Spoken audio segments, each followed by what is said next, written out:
Veo que tenía decenas de hammers. Sí, O decenas. sea, tenía una cuadrilla de hammers rojas. Yo me lo imagino a Chávez Para ahí. repartir con sus sobrinos. Sí, Es Navidad. sí. Exprópiese arriba de la hammer. Exprópiese. Ahora, Maduro lo superó. En ese sentido sí superó a Chávez. Curiosamente no figura oficialmente que tenga propiedades en Venezuela, pero es muy... Bueno, la mayoría de los venezolanos deben saber que tiene una famosa Villa La Caracola, en República Dominicana. Y esto es lo que me llamó más la atención. Maduro también tendría mansiones en el sur de Florida, o sea, en tierras de Trump. A mí me parece, o sea, vos decís, es una estupidez mística ya, ¿no? Que se compren las mansiones en Estados Unidos. Pero después los ves y decís, claro, son totalmente capaces. Y sí, incluso podría llegar a ser vecino de Trump. Pablo Iglesias, que hacía campaña en 2014, y me lo acuerdo perfecto, mostrando su pisito del Estado en un barrio obrero que le había dejado la mamá. Después, en 2018, ya político, se compró con 600.000 euros, subvaluado, una mansión, porque en España no te compras por 600.000 euros lo que él se compró. Entre 2017 y 2019, decenas de niños con cáncer, insuficiencia renal o enfermedades hematológicas dejaron de recibir tratamientos básicos.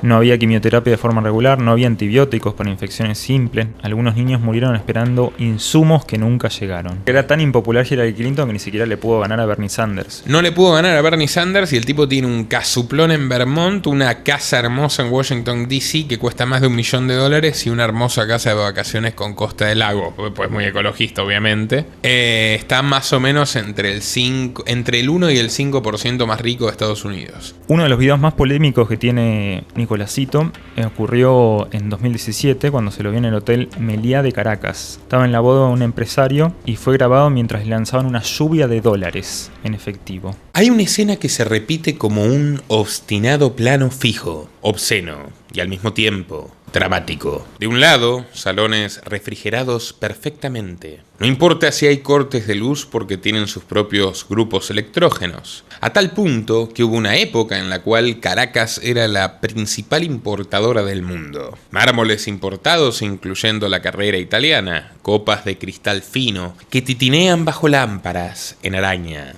Del otro, cuerpos antinaturalmente adelgazados, 20 o 25 kilos por la escasez, madres en piel y hueso contando pastillas como si fueran monedas, niños que literalmente tomaban papel higiénico en agua caliente para llenar el estómago. Esa era la realidad también de los ancianos que morían en camillas oxidadas, sin luz. En hospitales abandonados donde la humedad espesa se pega a la piel y el aire se vuelve tan asfixiante como el socialismo. Dos mundos separados por un abismo moral, pero unidos por una misma geografía que se llama Venezuela. Las familias Chávez, Maduro, Cabello y Rodríguez son apellidos que ya no designan a personas sino a dinastías, a castas que, exhiben impúdicamente su opulencia y se la restriegan en la cara a sus famélicas víctimas. Es una opulencia programada, blindada, totalmente segura. Viajes, relojes de marca, mansiones, cuentas en el exterior. Una riqueza que no nació del ingenio ni del trabajo, que no es fruto de servir al prójimo, sino de parasitarlo y depredarlo.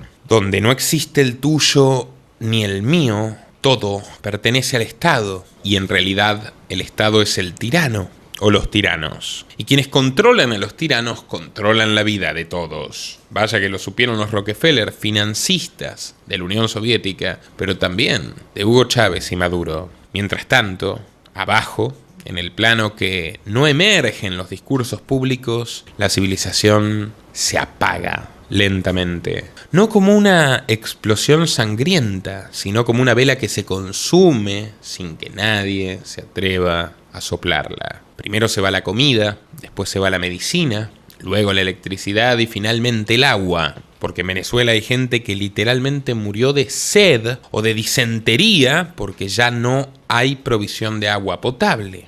Finalmente se va lo más sutil, pero lo más elemental de todo, la noción de libertad, que en mi idioma es sinónimo de dignidad humana. No hay un día exacto y preciso en el cual desapareció la libertad en Venezuela. Simplemente, un día ya no estaba. El socialismo real no llega con música épica ni promesas hollywoodenses.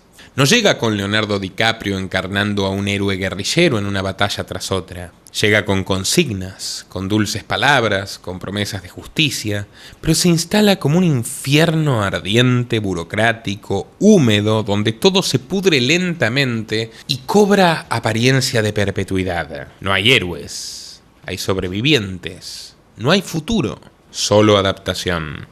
Y mientras el pueblo aprende a vivir cada vez con menos, los jerarcas ya no saben vivir sin lujos. Por eso Venezuela no es solamente una tragedia nacional, sino una cinematográfica advertencia para todo el mundo. Para los neoyorquinos que votaron a Mamdani, un comunista que hoy es alcalde de lo que fue la capital de Occidente. Para la España de Sánchez, donde se juega con el lenguaje del poder como si fuera inofensivo. Y un tipo al que validan 2 de cada 10 habitantes hace absolutamente lo que quiere con la vida de los españoles. Para el México de Sheinbaum, de hecho creo que México es el país que más tiene que mirar hoy a Venezuela. Providencial advertencia la de la doctora Guadalupe Correa Cabrera, que en su sinceridad y al decir me equivoqué con esta gente, terminó anticipando que con Sheinbaum venía la chavización de su patria. En México la fe en el Estado crece y crece mientras la realidad cruje. Y bueno, en la Colombia de Petro, ¿qué decirles? Ya han tenido una buena saboreada de lo que el socialismo es. La lección es tan brutal como simple. La libertad no se pierde de golpe, se disuelve. Y cuando te das cuenta, ya es demasiado tarde. Entonces miras hacia arriba y están los palacios iluminados. Y entiendes que la igualdad prometida es la igualación en la miseria para la gente normal. Fue solo todo esto, un guión perfecto para que unos pocos concentren todo y los demás aprendan a vivir sin nada e infelices. Pero la ONU siempre puede pintarte una sonrisa con Photoshop. Le doy la bienvenida a mi querido amigo y, bueno, socio en esta aventura ya hace 4 años que llevan los liberales, Manuel Garzón. Hola Nico, ¿cómo andás? Te vuelvo a agradecer por la invitación y sí, hoy vamos a hablar de la opulencia, con esa introducción que has hecho muy bien, me gustó mucho, de la opulencia de una tiranía, ¿no? Y de un tirano y de sus colegas, de sus cercanos. Y justamente vos hablaste de la ONU recién. Yo quiero recordar que Nicolás Maduro en 2015 dijo en el Foro de Desarrollo Sostenible, en la sede neoyorquina de las Naciones Unidas, dijo estas palabras literales: si queremos superar la pobreza, démosles poder a los pobres. Y también ha dicho, seamos humildes como Jesús. Y también dijo, si nuestro comandante Chávez ha sido bautizado el Cristo Redentor de los pobres de América, nosotros somos sus apóstoles. Mirá qué pensamiento mesiánico. Si nuestro comandante Chávez ha sido bautizado el Cristo Redentor de los pobres, nosotros somos sus apóstoles. Y la verdad que no sé si ha seguido un poco la doctrina de la pobreza, porque según investigaciones de varias ONG internacionales y medios de prensa independientes, por supuesto, porque los oficiales nunca la van a reconocer, la fortuna de Nicolás Maduro podría estar ascendiendo a 3.800 millones de dólares, que incluyen propiedades, aviones, joyas, lujos y otros activos distribuidos por el mundo, de los cuales vamos a hablar a continuación. A ver, entonces estamos hablando de un auténtico magnate. Igual yo lo veo más cercano, orondo y con la camisa roja, a San Nicolás que a Jesús. Y sí. ¿Te acordás cuando dijo porque Jesús era palestino y toda la historia? Que en realidad técnicamente tiene su dosis de verdad, pero bueno, la proyección con Jesús no la veo muy clara. Y no, la verdad que no. Pero hay que recordar igual de todas maneras que como Jesús nació pobre, Nicolás Maduro. Nació en Caracas, en una familia de clase trabajadora, de clase media baja. Su padre, que era Jesús, justamente, Jesús Nicolás Maduro, era un dirigente sindical y estaba involucrado en la política de izquierda y en el movimiento obrero. Y Maduro, de alguna manera, siguió la doctrina de su padre, siguió la profesión de su padre, no tuvo una educación universitaria tradicional. Al principio era conductor de autobús en Caracas, tal como mostramos en tu documental que hiciste, y luego se convirtió justamente en un sindicalista de transporte. Fue Hugo Chávez quien lo fue ascendiendo a poco, lo fue promoviendo dentro de su núcleo de poder. Al principio lo nombró canciller, uno de los cargos más importantes del régimen, y luego fue vicepresidente donde, bueno, ustedes recordarán el famoso video del 8 de diciembre de 2012, donde ya enfermo Chávez dijo que el elegido, su heredero, iba a ser Maduro. Hay un clip ahí que lo podemos buscar después. También recordemos de paso que Hugo Chávez también provenía de una familia campesina de Barinas, también era humilde y sin embargo fue acumulando bienes, curiosamente, fue acumulando muchos bienes cuando alcanzó el poder. Hay investigaciones y denuncias señalan que la familia Chávez llegó a poseer 17 fincas y haciendas con miles de hectáreas, algunas que incluían carreteras privadas, piscinas o servicios propios. Una de las más famosas era la finca La Chavera. A mí me contaron Sí. que tenía un proyecto. ¿Vos sabías que Pablo Escobar tenía un zoológico? No sabía. Tenía una hacienda que era muy, muy pintoresca y tenía un zoológico. Y Chávez también quería su propio zoológico. Quería competir. Pero de hecho lo tenía más fácil porque fue vaciando, sobre pretexto animalista, soterrado y disimuladamente, un zoológico de Caracas y se iba llevando un tigre, una cebra y todo ahí lo metía en La Chavera. Lo fue mudando. La gente que esté ahí en la sabana nos va a decir si esto es cierto o no es cierto, ¿no? Pero es un rumor que repetidas veces escuché.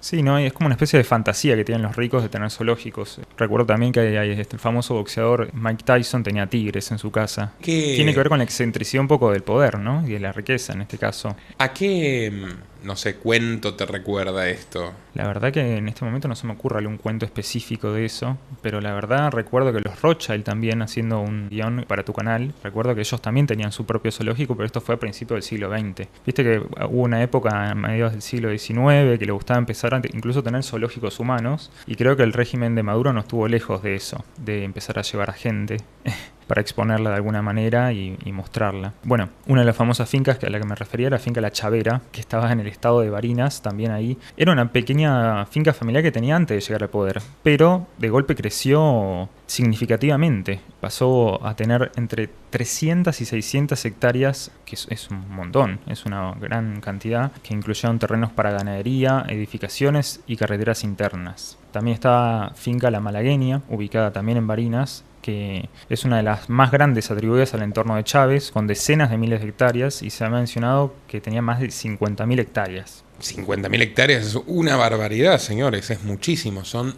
500 kilómetros cuadrados, es 2 veces y media la superficie de la ciudad autónoma de Buenos Aires.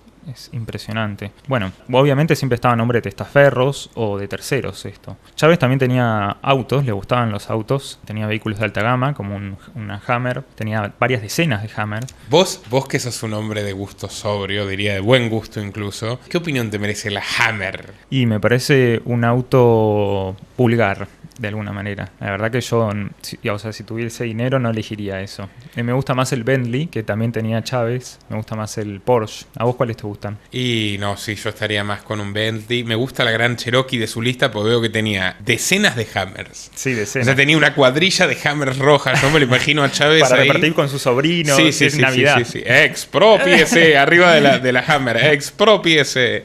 Toyota Prado también, eso no me parece muy lujoso.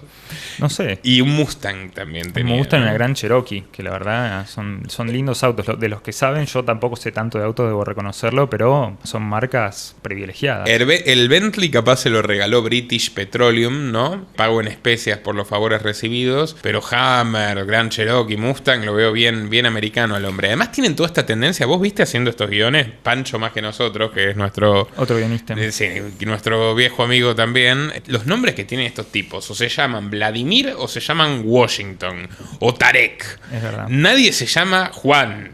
Es impresionante. ¿Qué tienen los venezolanos? Pero además yo me imagino el contraste que habría entre... Uno no se imagina a Hugo Chávez manejando un Porsche, ¿entendés? Es como que es difícil que pueda dar un discurso de humildad subido a un Porsche mientras habla, ¿viste? Entonces Sí, un poco sí. que lo tenía que disimular. ¿Sabías que tomaba compulsivamente café? Ajá, sí, me habías contado eso.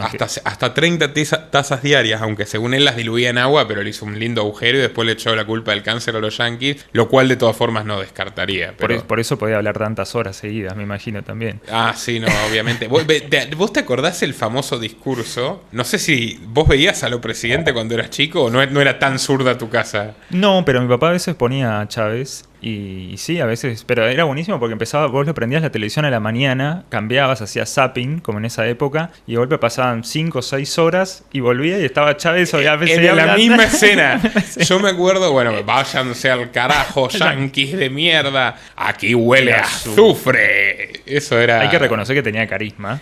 Que Maduro no. Que Maduro no, justamente eso no. Pero Maduro al lado de otros tiene, ¿no? O sea, Maduro y Milei, la verdad creo que hasta Maduro es carismático. Pero yo creo que Maduro es por torpeza que tiene carisma. Es que es simpático, sí. Sí, es tan ignorante, o sea, se lo ve, que te causa risa de alguna manera. Es que si no fuera un maldito asesino, podría sentir profunda compasión por él y adoptarlo como mascota. Como en zoológico. Como exactamente. De alguna forma Chávez también hizo su zoológico, que lo hemos estado exponiendo con toda nuestra gama de documentales sobre Venezuela. Y hablando justamente de Estados Unidos, la DEA estimó que la riqueza familiar de Chávez llegó a 140 millones de dólares. Aunque algunos también han dicho que podría llegar a superar 1.8 mil millones de dólares, o sea, 1.800 millones de dólares. Ahora, Maduro lo superó, en ese sentido sí superó a Chávez. Curiosamente no figura oficialmente que tenga propiedades en Venezuela, pero es muy, bueno, la mayoría de los venezolanos deben saber que tiene una famosa Villa La Caracola en República Dominicana, que queda en una zona muy exclusiva de la isla, en una costa que tiene más de 3.000 metros cuadrados de construcción. ¿Sabés lo que son 3.000 metros de construcción? Es 8 veces mi casa o más. O sea, es enorme realmente. Bueno, mira, tiene 9... ¿Un supermercado? Es un supermercado, sí, ¿no? Es del tamaño de un supermercado. Tiene 9 habitaciones, cada una con baño privado y terraza. Tiene una cocina gourmet, un comedor formal, salas de estar y múltiples terrazas con vista al mar. Piscina de borde infinito frente al mar, que sinceramente esto lo estuve buscando, pero no alguien, no sé, quizás sepa que es de borde infinito. No, yo lo desconozco. Tiene un helipuerto privado, gazebo, áreas de entretenimiento, un bar semicubierto. Le gustaba tomar, dicen. El complejo donde también este complejo tenía restaurantes, gimnasio, tiendas, una iglesia por las dudas, por si necesitaba rezar, y vigilancia, por supuesto, a las 24 horas. Yo me decís todas estas cosas que tienen República Dominicana y me imagino nuestro valiente corresponsal neoyorquino, que es dominicano, Jesús Marte Fajardo, en snorkel, yendo a hacer un reporte de la mansión de Maduro. Sí, y estaría bueno, la verdad, pero bueno. Sería pedirle demasiado quizás. Pero quizás él nos pueda hablar sobre ese lugar específico de República Dominicana, el que debe conocer. Seguro que sí. Bueno, Estados Unidos, por supuesto, la incautó. Le gusta incautar a la Casa Blanca como parte de un paquete de bienes y luego va a valorar en cientos de millones de dólares. Bueno, Maduro le compró esta propiedad inicialmente por 13 millones de dólares y luego la revendió por 18. Pero lo curioso es que quien se la compró fue Samark José López Bello, a quienes autoridades estadounidenses identifican como un testaferro, o sea, se la vendió un amigo. Y... que la revendió mejor encima, por 18 millones el amigo. Sí, pero no le fue tan bien porque fue encarcelado por corrupción. Por corrupción y por lavar dinero para el narcotráfico. Cuac, cuac, cuac, cuac. Pero, y esto es lo que me llamó más la atención, Maduro también tendría mansiones en el sur de Florida, o sea, en tierras de Trump. A mí me parece, o sea, vos decís, es una estupidez mística ya, ¿no? Que se compren las mansiones en Estados Unidos. Pero después los ves y decís, claro, son totalmente capaces. Y sí, incluso podría llegar a ser vecino de Trump. Y de Jaime Bailey. Ahí, imagínate, en Coral Gables o... Sonny Island Beach, que son conocidas como viviendas, como zonas con viviendas de alto valor inmobiliario. Hay mansiones, condominios, bueno... todo frente al mar, por supuesto. Por allí averiguó que tienen propiedades Lionel Messi, LeBron James, el basquetbolista, Maluma y el cantante Robbie Williams. No sé si a vos te gustan la música de Robbie Williams. No, la verdad no mucho, pero bueno. Ojo que te va a saltar el copyright. Ahora te digo que entre todos esos me sentaría a tomar un café con Robbie Williams antes que con todos los demás. Las propiedades están registradas a través de terceros también, ¿no? Sí. No bajo el nombre de Maduro. Igual es un poquito una coartada para afanarle la casa a cualquiera y decir es de Maduro, porque los norteamericanos tampoco tienen que presentar... ¿Ustedes se dieron cuenta de que de la misma forma, seamos sinceros, de la misma forma que no presentó una maldita acta de nada Maduro, y los otros tampoco, no le tuvimos que creer al Washington Post, pero bueno, está bien. Estoy totalmente seguro que Maduro perdió las elecciones arrasadoramente. Pero Maduro no presentó las actas, ok. ¿Qué pruebas presentó Trump de que los lancheros eran narcos? ¿Qué pruebas presentan los yanquis de que estas cosas son de Maduro? O sea, hay que tomar un poquito, obviamente todo con pinzas, pero sin duda le han robado asquerosamente al pueblo venezolano. Y basta verlos, ¿no? El lujo con el que se manejaban, la obsesión por los relojes. Vos sabés que Fidel Castro, otro que... 2 Rolex. Sí. Usaba 2. 2 al mismo tiempo. Dos al mismo tiempo, sí. para controlar el tiempo de manera absoluta, ¿viste? Y bueno. Uno de los principales testaferros de Maduro, o quizás el principal, es Alex Saab, que es un empresario de ascendencia libanesa que nació en Colombia, en Barranquilla. El día del cumpleaños de Santi de Dios Guerra, en 1971. Bueno, le mandamos un saludo a Santi. Obvio. Pero Santi, iba a decir lamentablemente, no, mejor dicho, no. Por suerte, no fue detenido como Alex Saab. No.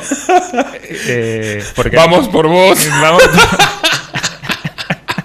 Te buscaremos. Fue detenido en Cabo Verde en 2020, ¿no? En 2020, sí, a petición también de los Estados Unidos, que controlan eso. Fue extraditado ahí y posteriormente liberado. Mira qué curioso. O sea que ya había una especie de pequeños negocitos ahí entre el gobierno estadounidense y la cúpula de Maduro. Fue liberado tras un canje de prisioneros entre Washington y Caracas. Y lo nombraron ministro.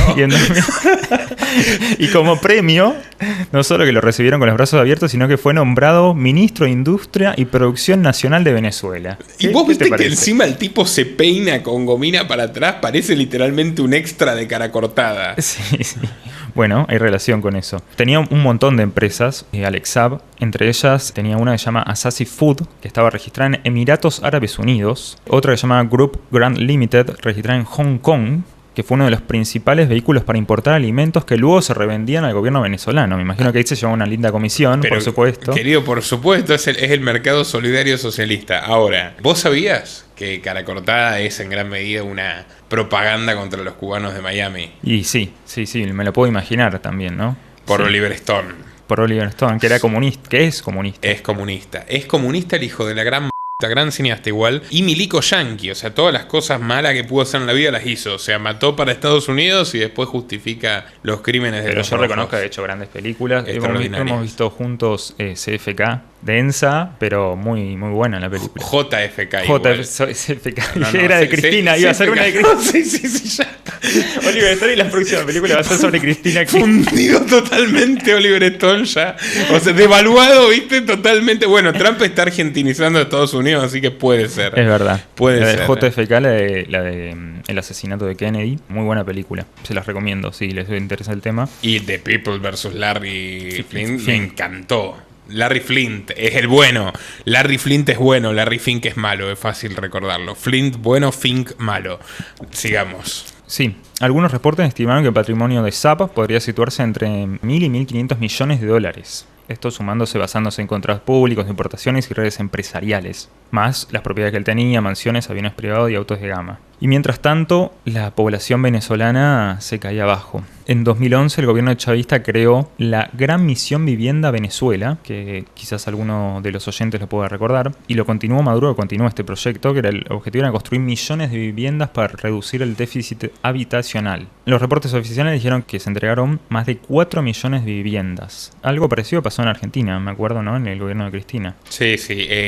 Mira qué memoria. Te van a desheredar. Sueños compartidos. Sueños compartidos Sueños compartidos es el nombre de las casas que las madres de Plaza de Mayo y Joclender le robaban a los pobres. ¿Sabés quiénes son los Joclender? ¿La familia asesina, no? No, los hermanos que mataron a los padres. Ah. Y que las madres de Plaza de Mayo, estos hermanos que mataron a sus padres, papá y mamá, los adoptaron como propios. Ah, no sabía. Claro, pero después que salieron de la cárcel, lo convirtieron en abogados y contadores de su empresa. Y uno de los Joclender las estafó. Le estafó a las abuelas de Plaza Mayo. Entonces Evo Bonafini le dijo que lo iba a matar. Fiel a su carácter. Personalmente. A Joclender, ¿entendés? O sea, yo no sé por qué no sacaron de la cárcel a Robledo Pucci para que resuelva la disputa. Sigamos. Robledo Pucci, un asesino serial argentino, contexto.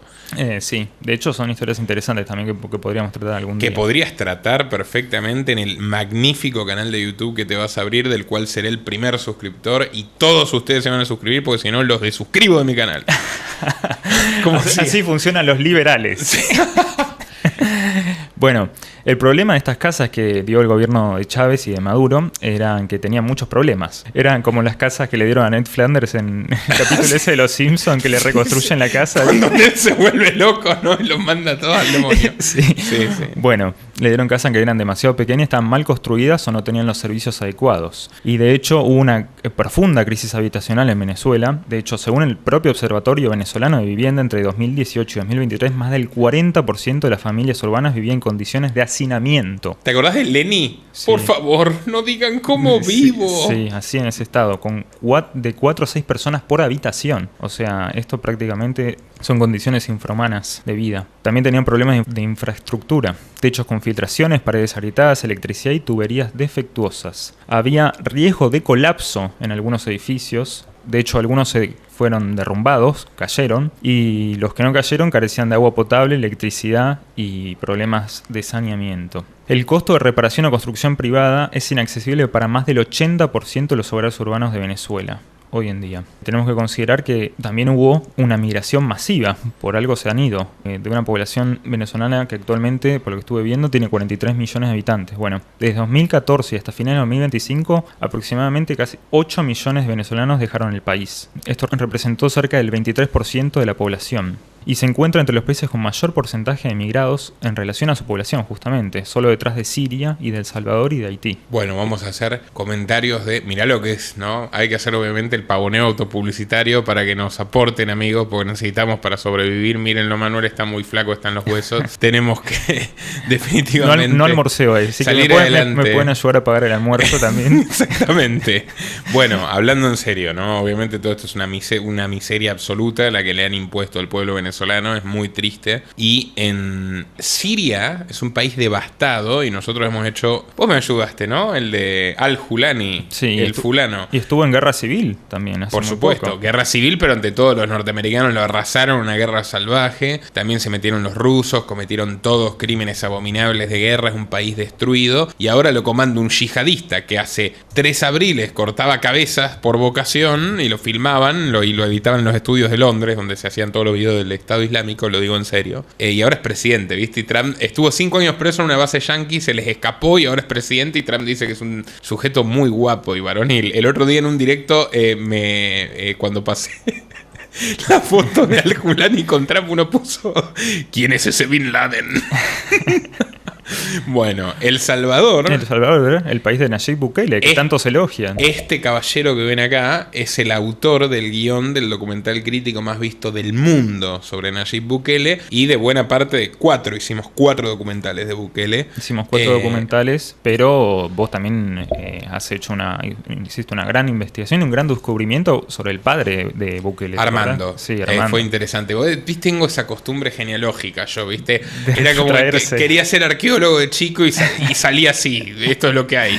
Bueno, arqueólogo desde la oficina. Exactamente, es la mejor forma. Escúchame, sí. Entonces, ¿te acordás que era financiado por el chavismo Bukele, no? Sí, me acuerdo, y de hecho reconoció en sus primeros momentos en la política que era de izquierdas. Sí, y admiraba a Cuba y usaba camisa roja. Y fue alcalde de Nueva Cuscatlán y luego de El Salvador con fondos de petrodólares y hasta su campaña presidencial fue financiada por el chavismo. Un detalle muy importante es señalar, te van a decir, bueno, la mayoría de esos emigrados se fueron antes de Bukele por la violencia de las pandillas. ¿Y por qué no volvieron? Pues siguen estando en Estados Unidos y en el resto del planeta. Pues El Salvador es un país pobre, totalitario y represivo. O sea, ¿será más seguro que antes? Sí, pero es pobre, totalitario y represivo. Entonces, ¿seguro hasta qué punto? No es seguro para el que tiene un tatuaje y lo meten preso. Y exactamente, hasta cierto punto, porque no sé si se puede considerar un país seguro a un país que está encerrando a gente inocente. Mucha gente inocente. Y eso lo hemos tratado en nuestros videos también. Y el tercer país que mencioné era Haití. Que tenemos el documental de cómo lo jodió Clinton y compañía, que les dio, o sea, humanitario al máximo Bill Clinton. Lo pusieron de gobernador de la ONU en Haití, una cosa bien dictatorial, como se quería proponer Tony Blair en Gaza para hacer lo propio. Y el tipo les dio unas maravillosas casas cancerígenas. ¿En serio? ¿Por qué cancerígenas? Sí, y porque era un metal cancerígeno. Como el techo de mi casa del sur, ¿te acordás? El fibrocemento que está prohibido tal, pero las casas enteras eran cancerígenas. Y también hay una cosa que produce Haití, arroz. Pero Bill Clinton decidió que era mejor que compren arroz de Arkansas. Entonces decidió venderles arroz de su estado de Arkansas con mercurio. Ah, bien. Y se murieron. Fin. Pobres. Y después fue un funcionario de Haití a hacerles una denuncia en la Florida al matrimonio Clinton, concretamente a Bill también, y por el enriquecimiento vendiendo toda esta basura tóxica, y apareció muerto en el hotel, y es uno más de la gran colección de los cadáveres que tienen los Clinton en el placar. Así que quería hacer la publicidad de esos videos que hicimos. Perdón. No hay problema. Hace más de 5 años abrí este canal porque creo que educar es combatir. Y ni en el mejor de mis sueños pude vislumbrar a dónde llegaríamos juntos.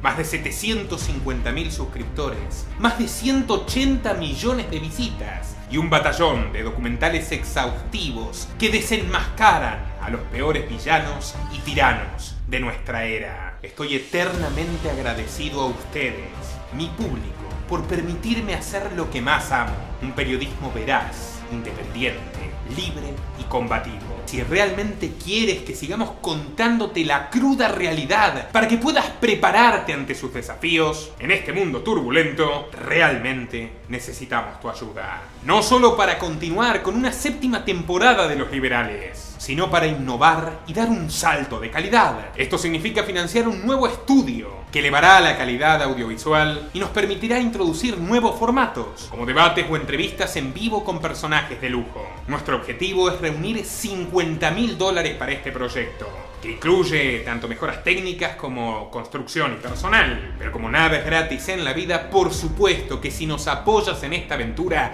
recibirás tu recompensa. ¿Cómo? A través de nuestra nueva tienda en patreon.com/Nicolás Moraz. Sí, ahora los liberales tenemos tienda. Ahora puedes hacer una compra única que impulsará la renovación de los liberales, y para ello no es necesario que te unas como aportante mensual. Entras a patreon.com/Nicolás Moraz y compras lo que quieras. En nuestra tienda podrás obtener por $25 una carta de agradecimiento personalizada y firmada por mí. Por $50 la misma carta más un clic de agradecimiento a tu persona o a quien desees. Por $100 podrás tener una amplia videollamada conmigo sobre los temas que quieras. A partir de $250 podrás encargarle a este equipo periodístico de lujo un informe sobre el tema que tú quieras, por supuesto tratado desde nuestro enfoque. Y con $1.000 puedes conseguir un documental de 1 hora y media, de esos que hacen historia. Y cuidado, desde $1.500 podrás adquirir opciones para publicitar tu marca en este canal, uno de los principales medios independientes de YouTube en español y de los más seguidos por los hispanos en Estados Unidos, los españoles, los mexicanos, los argentinos y el resto de América Latina. Y atención,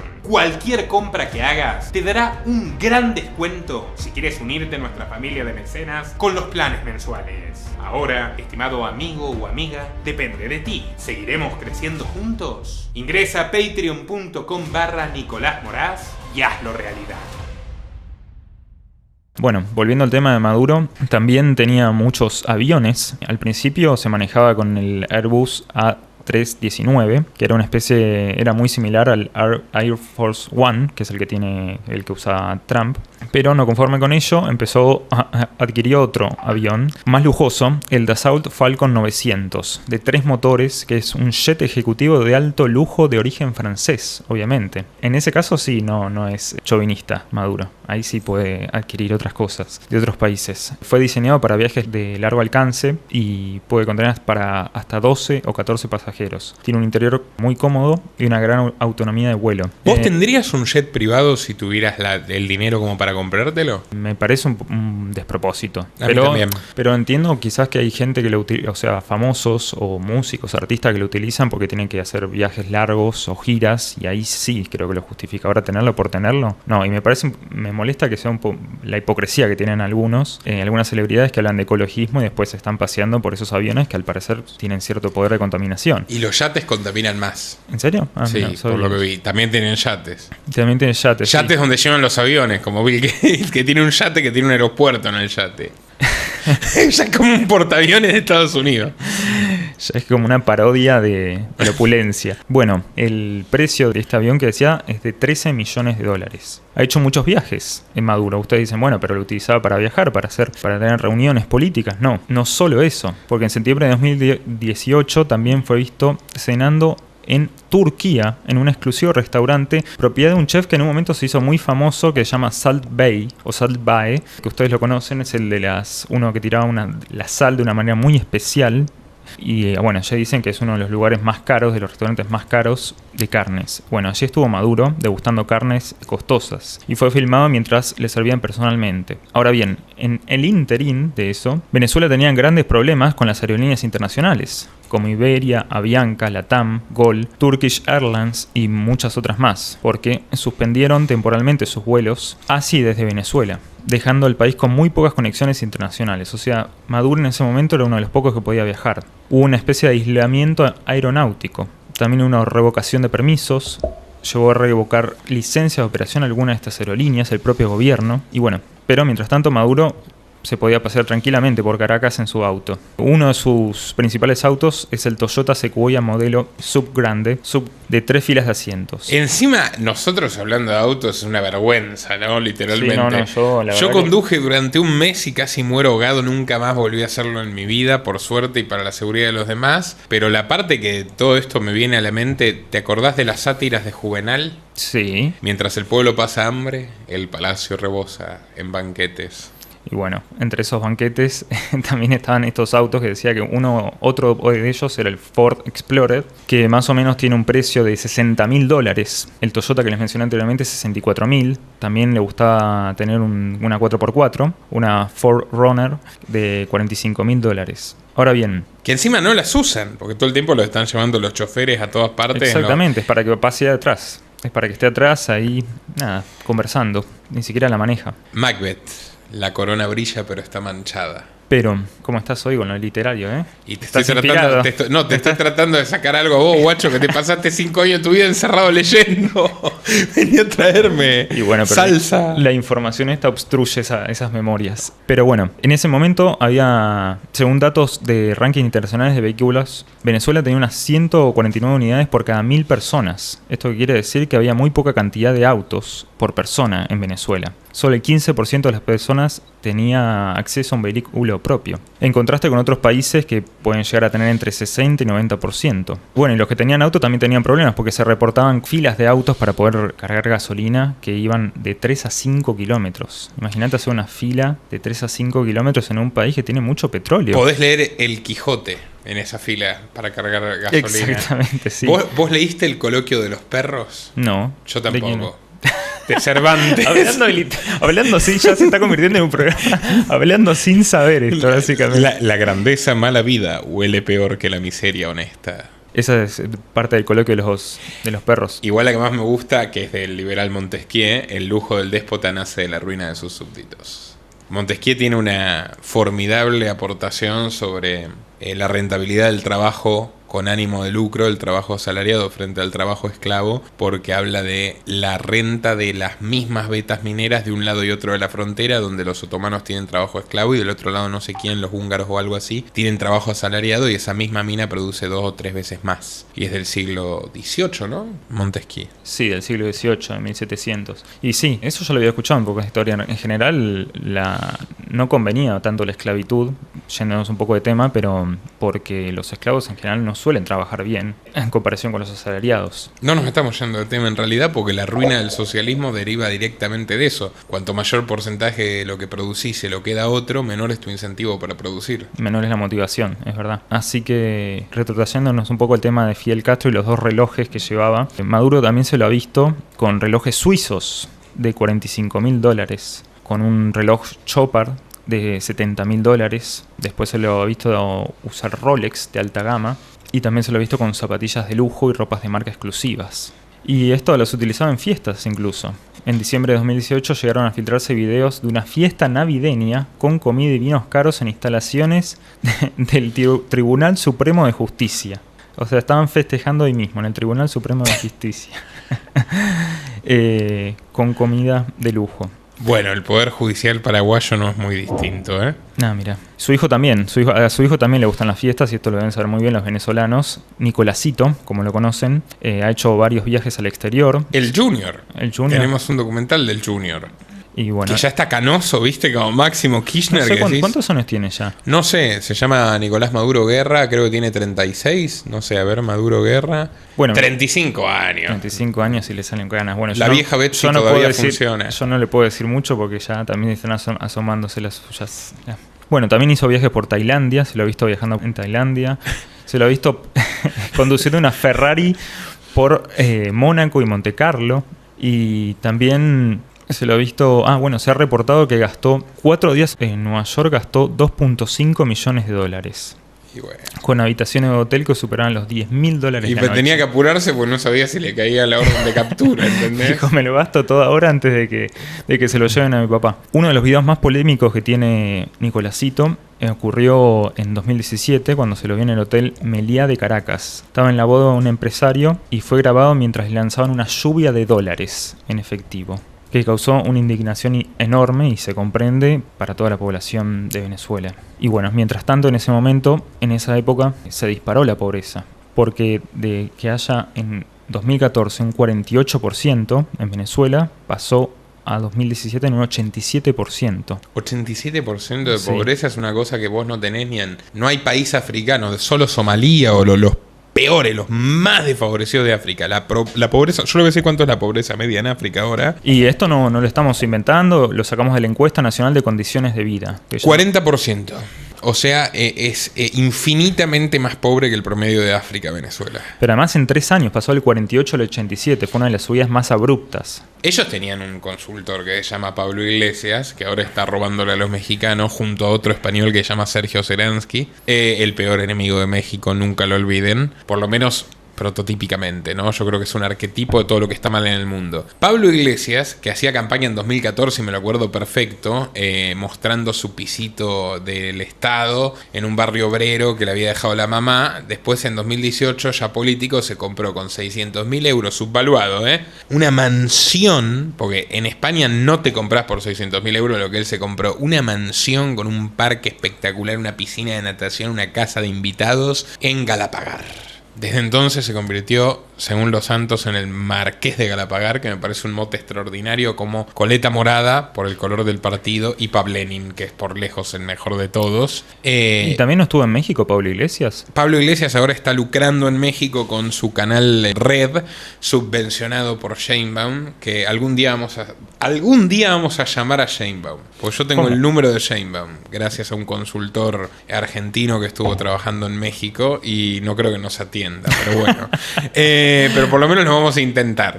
Bernie Sanders, que es el comunista antes de Mamdani y tal, pobre viejo, no le fue muy bien. Ganó, de hecho, no sé si sabías que él ganó la primaria de 2016 y se la robaron. Hillary Clinton se la robó, o sea, ese es uno de los escándalos que destapó Wikileaks, la ilegitimidad extrema de Hillary como candidata. Perdió las primarias contra Sanders, pero como los Clinton manejaban a la presidenta de la asamblea, hubo toda una corruptela, la tipa después tuvo que renunciar, pero increíblemente Sanders apoyó a Hillary. O sea, Podría era- haberse abstenido, pero disciplina de partido, viste, un ricachón de Vermont. O sea, era que era tan impopular Hillary Clinton que ni siquiera le pudo ganar a Bernie Sanders. No le pudo ganar a Bernie Sanders y el tipo tiene un casuplón en Vermont, una casa hermosa en Washington, D.C. que cuesta más de $1 millón y una hermosa casa de vacaciones con costa del lago. Pues muy ecologista, obviamente. Está más o menos entre el 1 y el 5% más rico de Estados Unidos. Después, por hablar de otro líder de izquierda, que no es tan de izquierda en el discurso, pero bueno, el novio de Katy Perry, Trudeau, vos sabés todas las leyendas urbanas sobre la paternidad de Trudeau, que llega un punto donde sinceramente decís,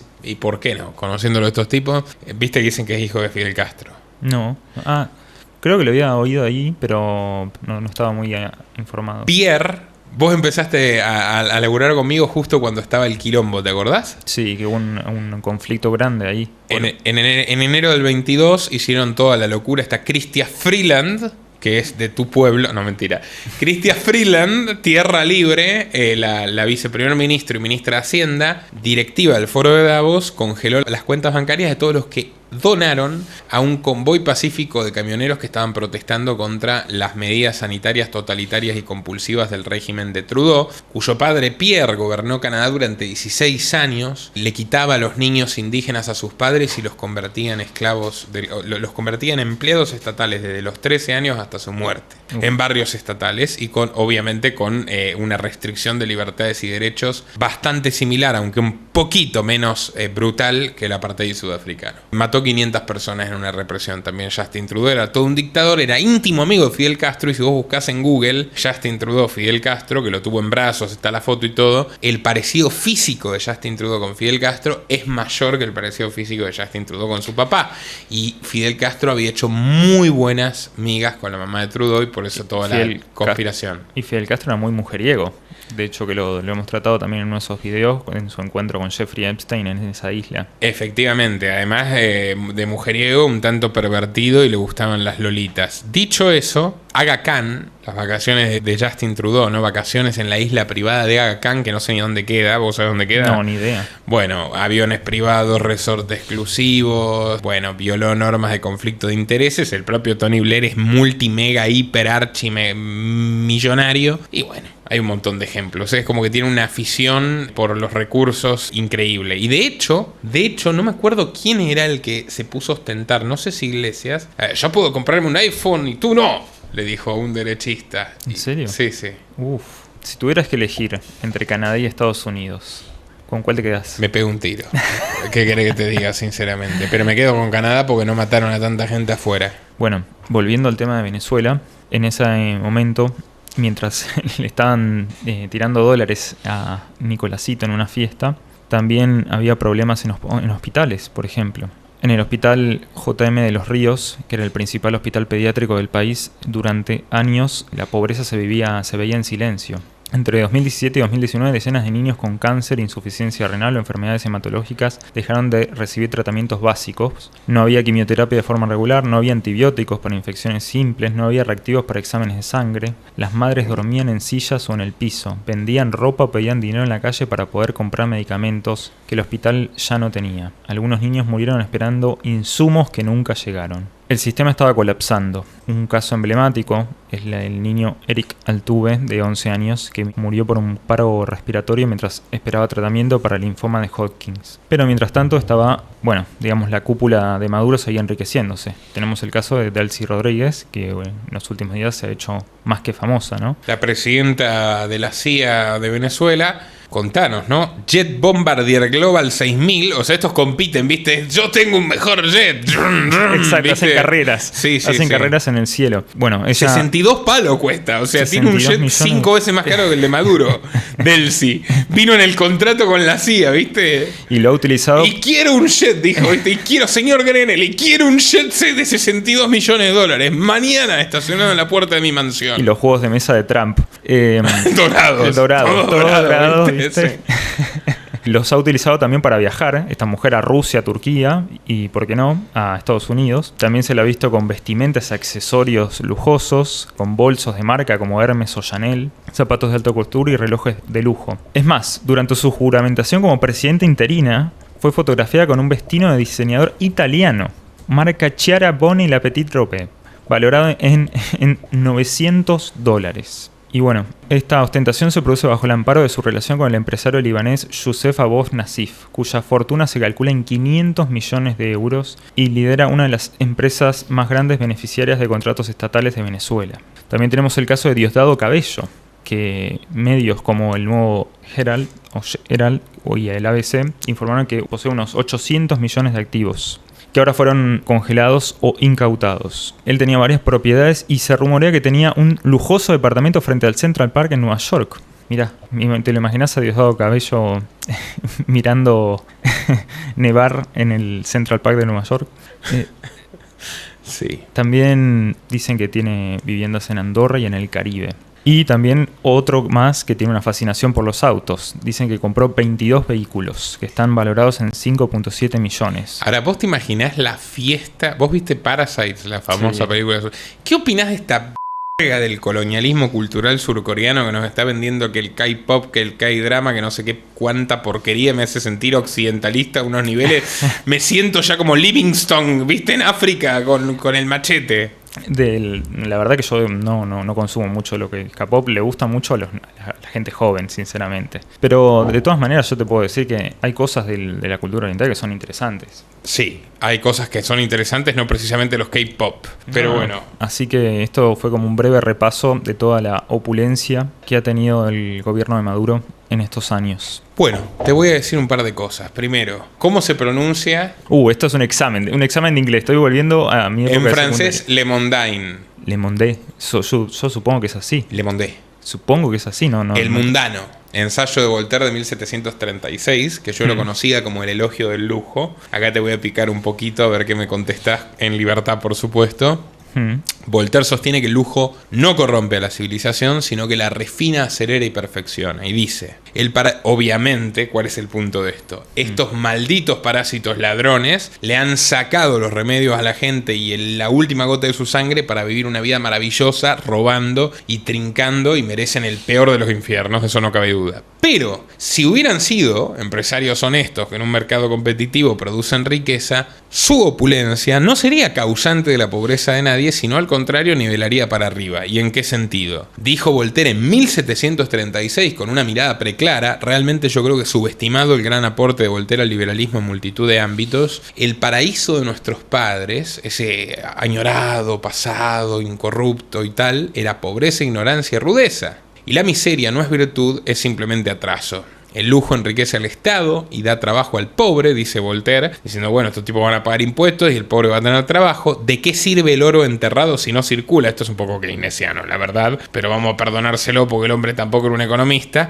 Prefiero el exceso elegante a la miseria virtuosa. El lujo ha hecho florecer las artes, las ciencias y el comercio, lo cual es, desde mi punto de vista, tan cierto y tan reflejado en esa Atenas clásica que pudo financiar todo el desarrollo artístico, científico e incluso deportivo a través de su excedente comercial. Y donde se condena el lujo, se condena finalmente al trabajo, dice Voltaire, porque darte algún lujo es el incentivo de cualquiera a trabajar una vez que tiene cubierta su supervivencia mínima. El pobre no vive del ayuno del rico, sino de su gasto. El lujo no arruina las naciones, las arruina la ignorancia. El comercio es el lazo más seguro entre los hombres y allí donde el comerciante es despreciado, gobiernan los tiranos. ¿Qué opinás? Danos un sermón pobrista para matizar.